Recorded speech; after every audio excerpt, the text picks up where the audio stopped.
வணக்கம். இன்றைக்கு நான் விமலா கிச்சன்லேருந்து உங்களுக்காக தேங்காய் சோறு எப்படி செய்கிறேன்னு சொல்லி செய்து காட்டுறேன்.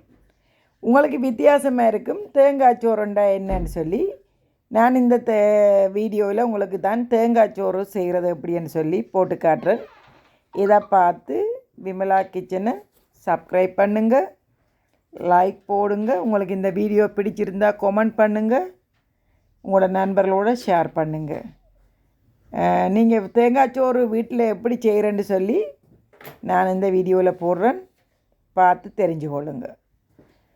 அதற்கு முதல்ல நாங்கள் தேங்காய் சோறு செய்கிறதுக்கு கொஞ்சம் பெருஞ்சீரகம், கருவேப்பட்டை, ஏலக்காய் இந்த மூண்டையும் கொஞ்சம் நறுவல் புறுவலாக இடிச்சிட்டு,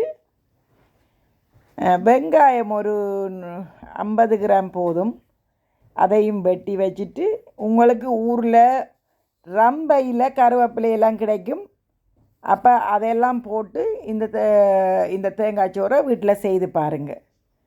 ஓகே, கொஞ்சம் எண்ணெய் விட்டுருக்கிறேன். அதில் வெங்காயம், கருவேப்பட்டை, ஏலக்காய், பெருஞ்சீரகமெல்லாம் இடித்து வச்சுனா அதையும் போட்டு கொஞ்சம் தாளிக்கிறேன். அதோடு என்னட்ட பிரியாணியில் தான் இருந்தது, நான் அதை போட்டிருக்கிறேன், பிச்சு போட்டிருக்கிறேன். எல்லாத்தையும் தாளிங்க. கொஞ்சம் இஞ்சி வெள்ளைப்பூடு அதையும் கொஞ்சம் குத்தி போட்டுட்டு கொஞ்சம் தாளித்து கொள்ளுங்க. கிணக்கு எண்ணெய் விட தேவையில்லை, ஒரு 100 மில்லி லிட்டரு இருந்தால் போதும். ஓகே, இதை கொஞ்ச நேரம் ஒரு 5 நிமிஷம் தாளித்து கொள்ளுங்க.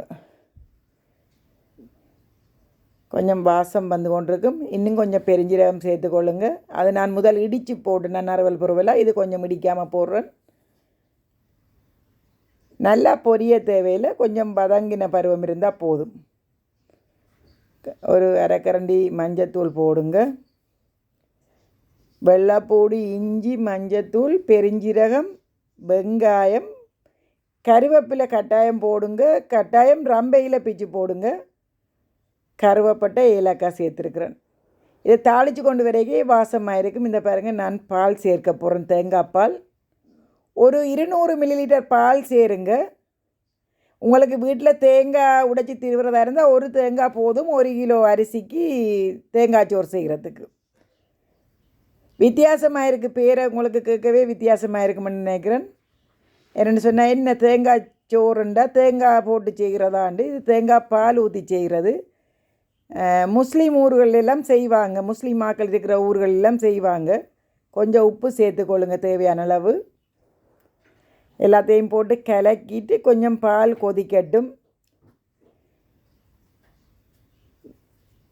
அரிசி பாஸ்மதி ரைஸ் எடுத்து வச்சுருக்கிறேன், அதையும் கழுவி வடிவ சுத்தமாக கழுவி இந்த கொதிக்கிற பாலுக்குள்ள அரிசியை போடுங்க.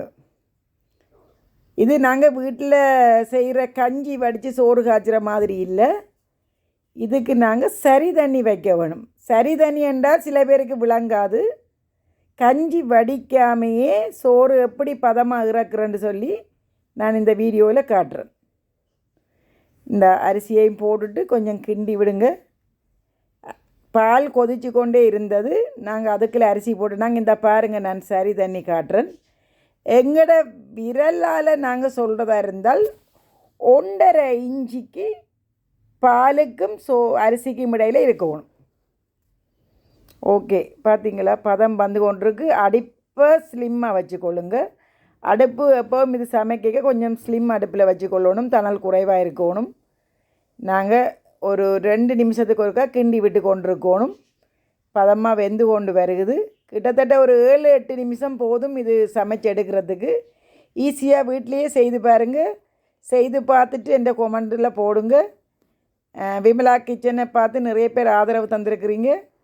இந்த வீடியோக்கள் நிறைய உங்களுக்கு இன்னும் தர்றதுக்கு காத்து கொண்டிருக்கிறேன். நீங்கள் தந்த ஆதரவுக்கு நன்றி. மேலும் மேலும் வீடியோக்கள் தருவேன், பார்த்து உங்களோட கொமெண்ட் லைக்குகளை மூலமாக எனக்கு தெரியப்படுத்துங்க. இந்த பார்த்திங்களா, பதமாக வந்துட்டு சோறு. இப்போ நாங்கள் அடுப்பை மூடிட்டு ஆற விட்டுட்டோம். அதோட ஒரு கேரட் சீவி போட்டிருக்கிறேன். இந்த பாருங்கள், நல்லா குழையாமல் நல்லா ஒத்த பதமாக அரிசி இருக்குது, சோறாயிட்டுது. இனி நீங்கள் வீட்டில் செய்கிற கோழி இறைச்சியோ இல்லாட்டி எந்த இறைச்சி கறியோடையாலும் இதை சேர்த்து சாப்பிட்டு கொள்ளலாம். இந்த நான் கோழி இறைச்சி கறி வச்சுருக்கிறேன். அதோடு இந்த அரிசி சோத்தை தேங்காய் சோத்தையும் போட்டு இந்த கேரட் சலாத்து செய்து வச்சுருக்கிறேன். அதோடு நான் பருப்பு கறி செய்து வச்சுருக்கிறேன்.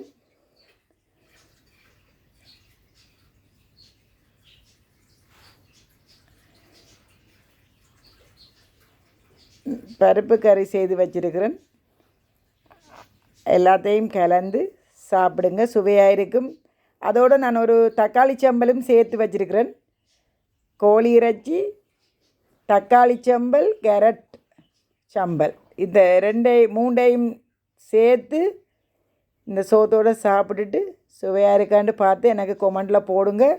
வீட்டில் நீங்கள் செய்து பாருங்கள். தக்காளி சம்பல், தேங்காய் சோறு, பருப்பு கறி, கோழி இறைச்சி, கேரட் சம்பல் செய்து பார்த்துட்டு சொல்லுங்கள். அடுத்த வீடியோவில் உங்களை சந்திக்கிறேன். நன்றி. ஓகே, பாய்.